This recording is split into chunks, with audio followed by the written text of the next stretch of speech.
In today's video, I'm going to show you how to stop Google Calendar email notifications in just a few quick steps. If your inbox is getting flooded with calendar reminders, event updates, or notification emails, this tutorial will help you turn them off so you can keep your email more organized and focused. And if this video helps you out, make sure to hit the like button and subscribe for more simple tech tutorials just like this. Let's jump right in. First, open Google Calendar in your browser and make sure you're signed into the correct Google account. Once you're inside Google Calendar, look toward the top right corner of the screen and click the Settings icon, which looks like a gear. From the menu, click Settings to open the full Calendar settings page. On the left-hand side, you'll see a list of settings categories. Under the General section, select Notification Settings. This is where Google Calendar lets you control the different types of alerts and emails it sends you. Now, look for the Notification drop-down or Notification options in this section.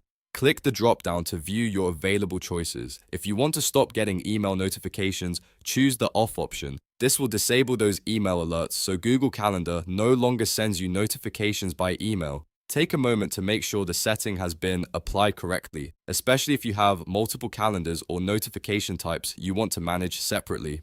If needed, you can repeat the same process for other calendar notification settings to fully reduce the number of emails you receive. And that's it. You've now turned off Google Calendar email notifications. This is a simple change, but it can make a big difference if you want a cleaner inbox and fewer distractions throughout the day. If this tutorial was helpful, please give it a thumbs up and subscribe for more easy step-by-step guides. Thanks for watching, and I'll see you in the next video.